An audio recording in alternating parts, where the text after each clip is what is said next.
Halo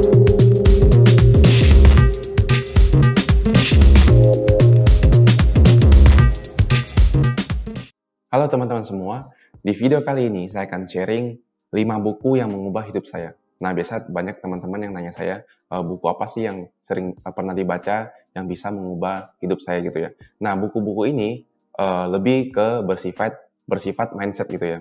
Berarti mengubah pikiran saya dari awalnya yang pertama saya nggak pernah baca. Jadi ketika saya baca pertama kali, saya merasa buku ini, wah, langsung merubah pikiran saya gitu. Langsung mengubah kebiasaan saya, mengubah cara pola pikir saya yang bisa membuat saya seperti hari ini gitu. Meskipun belum apa-apa ya, tapi saya merasa lebih baik gitu.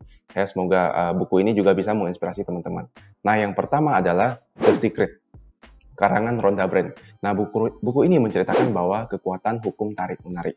Jadi, apa yang kita pikirkan, apa yang kita dapatkan gitu. Nah, ini juga saya rasakan ketika saya baca buku ini, saya praktekkan, ternyata benar gitu. Ketika saya berpikir positif, saya juga mendapatkan yang positif. Ketika saya berpikir negatif, saya juga dapatkan yang negatif. Jadi, buku ini mengajarkan bahwa energi kita, kalau bisa kita fokuskan ke hal yang positif. Apa yang ingin kita fokuskan, kita capai, kita berpikir yang positif aja gitu. Jadi, jangan buang negativitas ke hal yang buruk, yang tidak ingin terjadi gitu ya. Maka dari itu, ini yang pertama, The Secret, sangat saya sarankan untuk teman-teman yang belum pernah baca. Dan buku ini sebenarnya bukan cuma mengubah saya gitu. Saya yakin banyak banget, saya juga pernah dengar dari YouTube yang lain, buku ini juga mengubah banyak sekali orang sukses di Indonesia maupun di luar negeri gitu ya. Maka itu sangat bagus untuk teman-teman yang belum pernah baca. Nah, yang kedua adalah Rich Dad Poor Dad. Ini yang mengubah otak keuangan saya gitu. Bagaimana sih, kenapa harus berinvestasi? Apa itu kebutuhan dan keinginan gitu. Nah, buku ini menceritakan bahwa ada satu ayah kaya dan satu ayah miskin gitu ya. Yang ayah kaya mengajarkan kalau punya uang, kalau bisa uang itu diinvestasikan untuk ke aset gitu, yang bisa menghasilkan. Sedangkan ayah kaya mempunyai pola pikir yang cenderung mengajarkan ke liabilitas gitu. Jadi punya uang malah dibelikan untuk liabilitas. Nah, dari situ saya belajar, oh ternyata begini ya cara kerja uang ya, harus mengelola uang itu seperti apa. Dari sini saya belajar banyak dari Robert Kiyosaki. Saya merasa otak saya langsung berubah, berputar, oh saya ternyata harus begini gitu ya, mengelola uang yang benar. Nah, maka itu yang buat teman-teman yang belum pernah baca, saya sangat sarankan buku ini buat teman-teman gitu. Nah, yang ketiga adalah The Science to Get Rich gitu ya. Nah, buku ini juga sangat bagus, bahkan konon katanya Bill Gates pada saat muda juga membaca buku ini. Jadi nggak heran dia bisa berhasil, katanya nih ya, dia juga karena membaca buku ini. Karena di buku ini menceritakan ada 11 prinsip yang harus diterapkan, yang harus kita punya untuk menjadi kaya. Nah, prinsip-prinsip ini saya juga ketika saya baca, saya juga mempraktekkan gitu ya. Kita harus bersyukur, kita harus fokus dengan apa yang kita kerjakan, kita harus punya. Jadi buku ini banyak sekali ada sainsnya ya, ada bukan cuman mindsetnya tapi juga diteliti gitu. Memang orang kaya itu berpikirnya gimana sih? Nah, prinsipnya apa sih? Jadi juga ada hal-hal yang diteliti gitu, bukan cuman sekedar ditulis-tulis aja gitu. Makanya menurut saya ini buku sangat bagus dan prinsip-prinsipnya memang harus dimiliki dan memang saya lihat semua konglomerat pasti mempunyai atau memegang di antara 11 prinsip di buku ini. Nah, maka itu saya sangat rekomendasikan. Nah, yang keempat adalah Think and Grow Rich, karangan Napoleon Hill. Ini buku sudah sangat legend ya, sudah berapa puluhan tahun, tapi masih sangat bagus.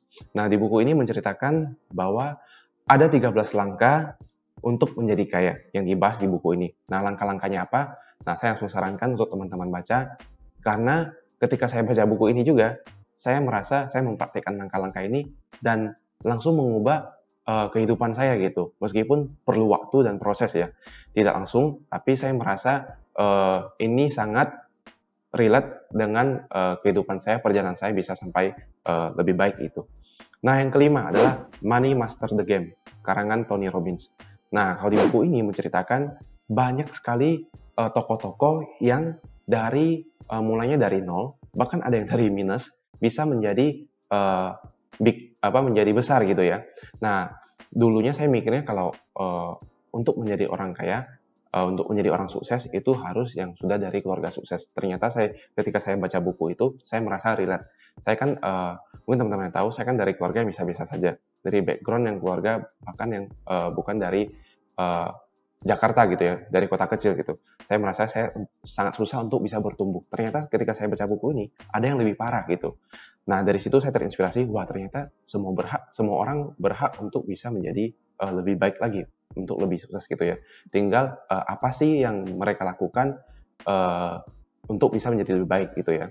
Bahkan ada satu cerita di sini yang saya sangat terinspirasi, ada satu nenek-nenek gitu ya, bisa menjadi miliarder karena dia melakukan investasi. Jadi dari yang pekerjaannya seorang tukang laundry, jadi dia sisihkan untuk beli indeks saham di luar negeri gitu. Jadi dia baca buku terinspirasi, dia tiap bulan dia beli indeks aja gitu selama puluhan tahun. Jadi ketika dia sudah nggak bekerja, dia baru panen indeks apa portofolio dia kaget, wah ternyata uang dia sudah menjadi jutaan dolar gitu ya, jutaan dolar di US gitu.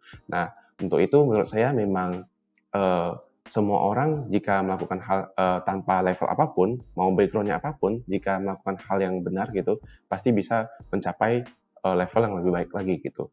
Maka dari itu buku yang kelima ini sangat saya rekomendasi ya.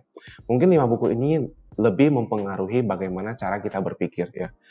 Karena menurut saya yang harus kita perbaikin dulu adalah dari atas kita dulu ya, dari mindset kita, dari pola pikir kita. Jadi kalau pola pikir kita sudah benar, mungkin kita mau melakukan hal apapun, mau mulai bisnis, mulai investasi, bahkan di hubungan keluarga ya, pasti akan benar gitu. Kalau dari atas sudah benar. Nah, mungkin itu saja yang bisa saya sharingkan. Jangan lupa teman-teman baca 5 buku ini. Kalau teman-teman sudah baca dan sudah ada progresnya lebih baik, wah ternyata benar nih buku ini mengubah mindset saya. Mungkin teman-teman juga boleh komen di bawah atau DM di Instagram saya gitu ya. Sekian video kali ini, semoga bermanfaat. Jangan lupa praktekkan dan baca. Saya sangat bersyukur karena saya baca buku ini bisa berubah. Semoga teman-teman juga semoga bermanfaat. Saya ucapkan salam tambah sehat dan tambah kaya. Thank you.